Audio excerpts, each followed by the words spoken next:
Fish and chips together as one.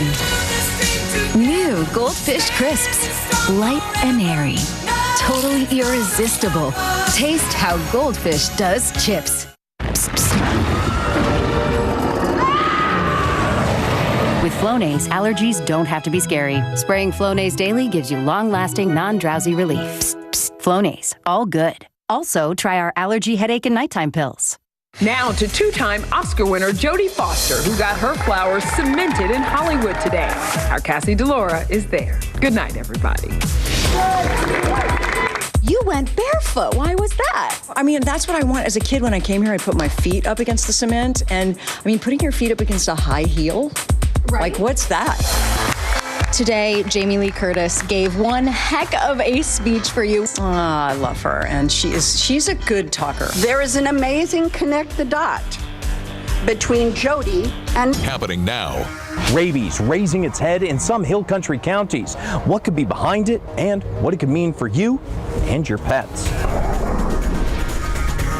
We have a boundary stationary right overhead, but it's going to get moving later this weekend, and you'll feel some changes behind it. We'll talk about that, what it means for Sunday and Monday, and some promising rain chances. We're timing it out in just a bit.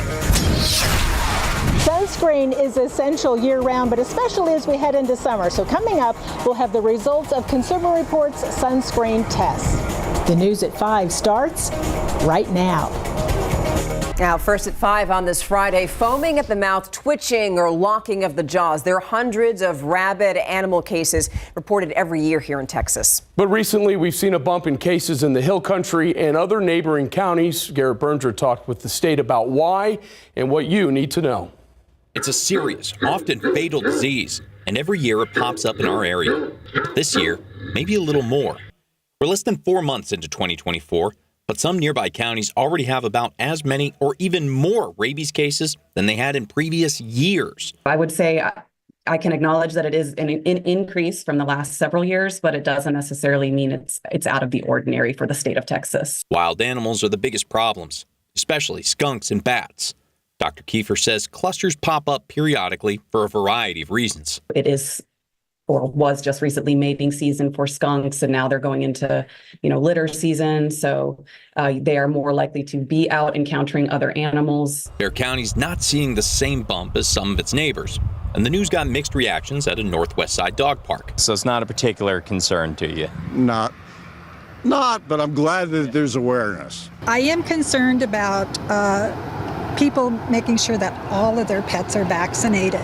You should definitely keep your pet's vaccinations up to date, but there are precautions if they're exposed. You start looking at 45 to 90-day windows of having to quarantine the animal in home. And don't mess around with any wildlife yourself, especially sick or dead animals. And if you're exposed, don't wait to get medical help. By the time the symptoms develop, it's too late to address this, the issue. Garrett Berger, KSAT 12 News. And we're working a developing story out of Gonzales County. The sheriff's office there says a 10-year-old boy confessed to murdering a man, a confession that came out after the boy allegedly threatened to kill a fellow student. And law enforcement say that the child can't be charged for that murder. That story is unfolding in Nixon Smiley. It's about an hour and a half east of San Antonio. The Gonzales County Sheriff's Office says that the revelation came when the child in question threatened another student on a school bus. According to investigators, that incident led to the child saying that he shot and killed a man 2 years ago. So that means he would have been 7 years old at the time. Deputies say the victim was 32-year-old Brandon O'Quinn Raspberry. We're told his body was found inside his home at an RV park back in 2022. The child told investigators he had never met Raspberry and wasn't mad at him. Deputies say the child was taken to a psychiatric hospital here in San Antonio for evaluation and treatment. He was later booked on terroristic threat charges relating to the school bus incident. Now, as far as murder charges go, that's off the table according to state law because the Texas Penal Code states that a child does not have criminal culpability until they reach the age of 10. Now, again, as we told you, deputies say he was 7 years old at the time of the murder, so he's not going to be charged for Raspberry's death.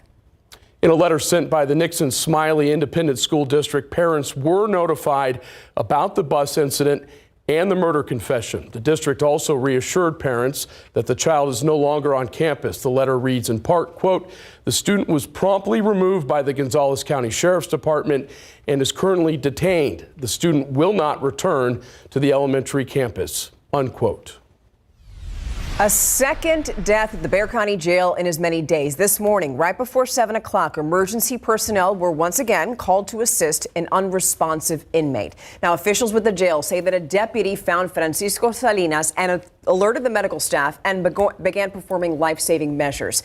And they say that despite their efforts, Salinas died. We're told that right now his death appears to be related to a medical episode.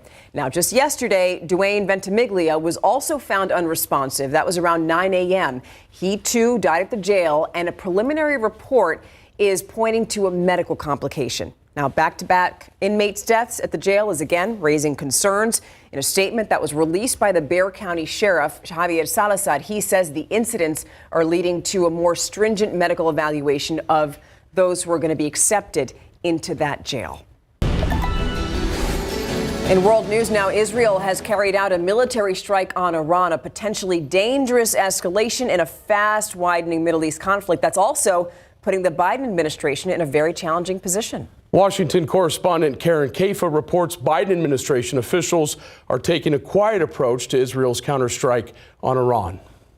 The Biden White House Friday aiming to keep its distance from Israel's retaliatory strike against Iran. We do not have any comment on the reports at this time. Israel's counterstrike, a response to last weekend's strikes by Iran, most of which were intercepted. In a phone call last weekend with Israeli Prime Minister Benjamin Netanyahu, President Biden urged restraint. On Thursday, National Security Advisor Jake Sullivan led virtual talks with Israeli officials about the attack by Iran and efforts to bolster Israeli security. U.S. officials said they received warning from Israel of their plans, but neither endorsed nor condemned the counterstrike. At a meeting of G7 counterparts in Italy, Secretary of State Antony Blinken said the U.S. focus is de-escalation. What we're focused on, what the G7 is focused on, and again, it's reflected in our statement and in our conversation, is our work to de-escalate tensions. The tensions abroad creating tensions at home. Biden's Democratic Party divided on his support of Israel's government. Some young, progressive, and Arab American voters turning away from the president, threatening the support Biden needs for his re-election bid in some key swing states. At the White House, I'm Karen Kaifa. Okay, switching gears now on a lighter note here at home, my friends, it is Fiesta Time. The 108th Oyster Bake is kicking off tonight at St. Mary's University. They expect to go through 100,000 oysters over the next 2 days. Our Daniela Ibarra is there. And Daniela, I know how you are with most foods. Have you tried an oyster yet? No, not yet, but I just want to show you the pit here. They just poured them on here. Like I said, like you said, I've never had one before, so I'm a little nervous to try them. They kind of look like rocks to me, to be honest. But I want to pull in Sean Strader right now, he's with Oyster Bake. Sean, can I get you to come over here, Sean? Sean, yeah. So you're with Oyster Bake. So I've never had an oyster. That is correct, yes. Yeah, so I've never had an oyster. What should I expect? They are very delicious. So basically you shuck it, stick a knife in it, open it up. There'll just be a little oyster in there, add a little Tabasco, lemon juice, cocktail sauce if you want, and eat it. And it's fantastic. So it's an experience. It is. It is. So why do people keep coming back to this event? Because I know this is like a top event for them. Yes, it's a great event. I think people enjoy it because it truly is a party with a purpose. So everything we do here is to raise money for scholarships for students. So every year the Alumni Association gives out about $500,000 in scholarships, and in large part that's funded through Oyster Bake. And so Oyster Bake is just a key part of the puzzle for St. Mary's University, the community, the surrounding community, and obviously the students here. So party with a purpose, and it is just now getting started. So Dylan and Stephanie, I'm hopefully going to try an oyster, and I'll report back to you guys coming up at 6. I'll send it back to you. Oh, please. I want you to record that. We want Thank video you. proof. Yes. I need to see proof of that. And don't forget, now is the time to get your tickets for the Battle of Flowers and Fiesta Flambeau parades. If you don't have yours already, scan the QR codes for either or both parades and buy your tickets. They include assigned seating along the parade route, food, drinks, and you'll have a chance to hang out with some of the KSAT crew, plus While you're at it, you can also sign up to be a KSAT insider to be the first to get access to special events like these in the future. Yeah, now KSAT, you can't forget this. Come on, we're your Fiesta station. So right now, scan our Fiesta Guide QR code. It's right there on your screen. And that is how you can get all of the dates, times, and locations for all the Fiesta events. The guide also has some Fiesta extras, and you can post your Fiesta pictures, which we very much want to see. Now, we're going to keep the party going here with Fiesta, and I know that most of you want those medals. You can hear them right there. Speaking of, meteorologist Adam Caskey is at Christus Children's in downtown San Antonio, taking care of that. Yes, I sound like a dog walking around with all these, and that's the sound of Fiesta! Say hi, everybody! Oh, we've got a nice space here at Christus Children's. Hey! All the shade, these trees, we've got the canopies, and we have natural shade from the clouds, which we are very thankful for when we're out and about for Fiesta. But we also have a cold front that's, oh, did I shake off a, thank you, ma'am. Sometimes I get a little crazy and I shake one off, you know, when we're having fun. It happens, you metal folks know. So let's talk about temperatures right now, and then in a little bit we'll get into our rain chances, how they increase into tomorrow, especially late tomorrow, and then noticeable changes by Sunday into Monday. Take a look at our weather watchers, and we have a bit of a range because some folks are south of a frontal boundary, including Eagle Pass, currently at 89. 82 in Pan Maria, 75 right now in Roland's backyard in Leon Springs. You can see the difference out there when you're looking at some of the temperatures, especially just across the county line. 75 in Bertie and 76 right now in Bulverde. We'll be back for more Fiesta fun with our friends here, and we're talking about rain when it hits this weekend, when it could affect Oyster Bake and other events, and how it's going to change things for Sunday and Monday. See you in a bit. All right, thank you, Adam. Taking a look at TransGuide, I-35 North at Loop 410. We've got ourselves a Friday evening traffic snarl, one of several across the great city of San Antonio as people make their way home or out and about for this first Fiesta weekend. In addition to Fiesta closures in and around downtown, on top of Fiesta traffic, construction on 1604 and I-10 is also happening this weekend. Weather permitting, closures on that start at 9 o'clock tonight. RJ Marquez with what you need to know to avoid the traffic phantom zones around Loop 1604. Well, we have got another round of closures for our drivers on the far northwest side, but a little bit of good news. It's not expected to be as bad as what we've seen in the previous weekend. So let's break this all down. Basically, 1604 east and westbound, that will be shut down all the way from Vance Jackson to La Cantera Parkway throughout the entire weekend, reopening at 5 o'clock on Monday. But there is some good news. I-10 will actually be open in both directions on I-10 east and westbound. So you're still going to be able to get through the main lanes. But if you're trying to get from 10 to 1604, all the four main clover leafs here will be closed throughout the entire weekend. So we have some video of some of the work that's taking place out there. Check this out. Check out these beams. TxDOT is working on the second flyover ramp for the project. Last weekend, crews installed several beams for the new ramp that will connect 1604 west to I-10 west, and they're using 800-ton cranes to lift these beams. Last week, one of these was 140 feet long. So TxDOT expects weekend closures for the rest of the month to allow crews to install 20 steel beams for the construction of those flyover ramps. Now, the first ramp will be done by the end of this year and is expected to help with congestion in the area. If we come back out here real quick to maps, so we're going to have all this information on KSAT.com. Again, another full weekend closure here, so make sure that you stay safe and plan ahead if you're headed out to the far northwest side. So coming up, when you Fiesta, you're outside. And you know what can really ruin that? Sunburn. So it's a good thing that Consumer Reports is testing out sunscreens. We're going to tell you the brands that came out on top up next. Welcome back. Here's a look at what we're working on for the news at 6. A local pastor says his church will rebuild after a devastating fire overnight. We'll tell you what his congregation will do in the meantime and why he believes this fire was not an accident. Also, a San Antonio teen charged with murder now facing a second murder charge. We're going to take you inside the courtroom as a judge denies his attorney's request for bail. All that and so much more for you today on the news at 6. Whether you're headed to a Fiesta parade or to the beach, it's important to remember the sunscreen. You have a ton of choices with all kinds of claims on those labels. Yeah, it can get kind of confusing and overwhelming, right? So 12 on your side's Marilyn Moritz tells us which ones actually have you covered. Lathering up with a good sunscreen can protect you from more than painful sunburn. So Consumer Reports just tested dozens of lotion, sprays, and sticks. We're looking at how well a sunscreen protects against two kinds of UV rays, UVA and UVB, which can cause skin cancer, skin aging, and sunburn. To test SPF, the sun protection factor, they put sunscreens on people's backs. After a tub soak to test water resistance claims, they were exposed to simulated sunlight. Next day, they checked for redness. To test UVA protection, they used plastic plates and machines to measure the amount of absorbed rays. And listen to this. We found considerable differences in performance, even among sunscreens from the same brand.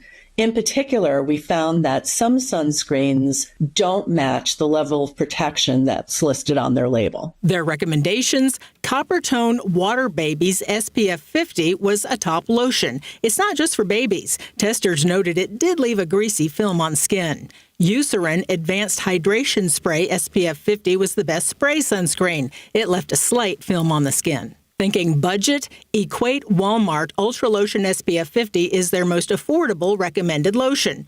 Trader Joe's SPF 50 is the most affordable spray they recommend. It's $6. No matter what sunscreen you use, it matters how you apply it. A big mistake people make is not using enough. You should use a teaspoon for every exposed body part. For sprays, apply until your skin glistens and rub it in. Remember to reapply every couple of hours because sunburn is no day at the beach. Marilyn Moritz, KSAT 12 News.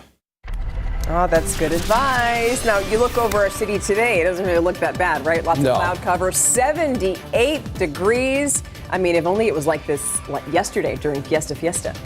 What does it look like the rest of Fiesta, Adam? I have a feeling may not stay cool. Well, no, it's Fiesta. Usually it's sticky, sweaty, sunny, and hot like it was yesterday at Fiesta, but we still had fun. We still got our groove on and had a good time.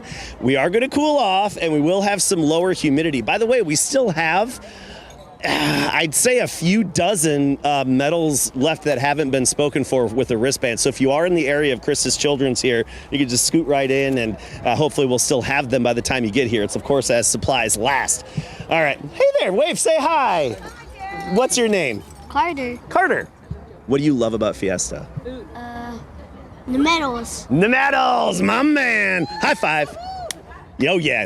I tell you, these kids give good high fives and fist bumps around here, right? All right, now we have to talk about the weather a little bit because it's actually going to rain. Not today.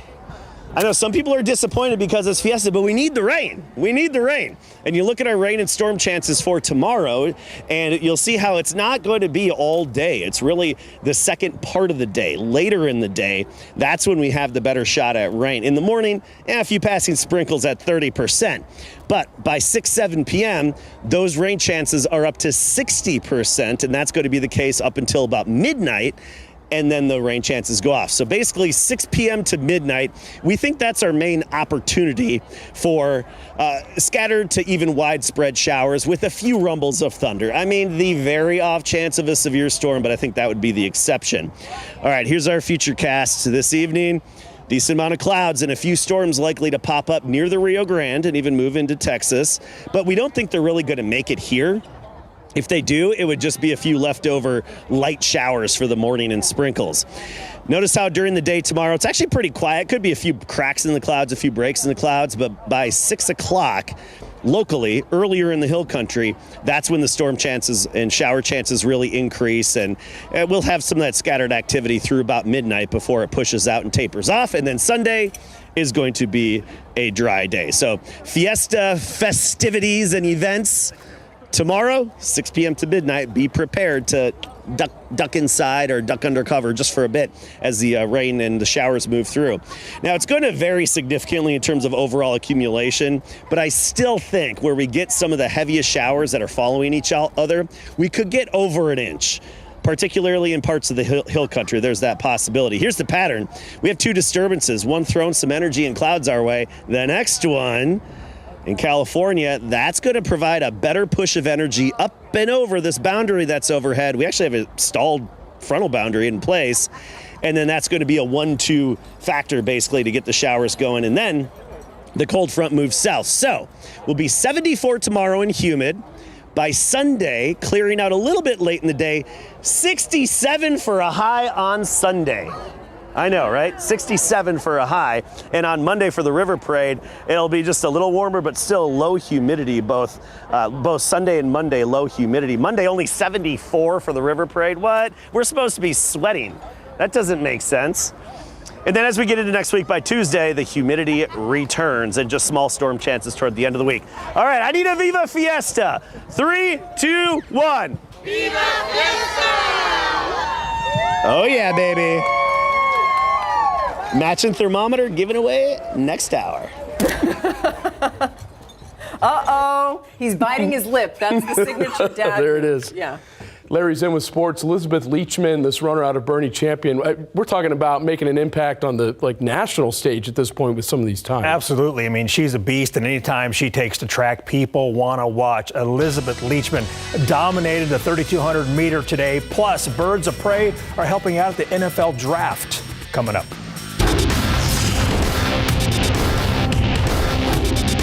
Yeah, I'll definitely go home and probably eat something and take a nap and try to set myself up for tomorrow. Do some homework. Elizabeth Leachman has her priorities straight. Time to do homework after winning gold in big board sports. Bernie Champion star distance runner Elizabeth Leachman dominated the girls' 3,200 meter race at Hero Stadium this morning and even had time to wave to the crowd during one of her 8 laps. The Class 6A and 5A track and field Region 4 meet is going down at Heroes, and Leachman, who's only a sophomore, dominated the field, lapping the other girls and topping the field by a full minute, and she set a new meet record at just over 10 minutes. I mean, look at her pour it on down the stretch on her way to a first place finish to take home a gold medal. After some time to cool down, we talked to her about the race and setting a new meet record. Yeah, I felt pretty good, definitely better than when I was here last year, so I'm grateful to have been able to make it out and kind of just, take this race the way that I needed to be able to set myself up well for tomorrow. And in first place with a new meet record, Elizabeth Leachman from Bernie Champion.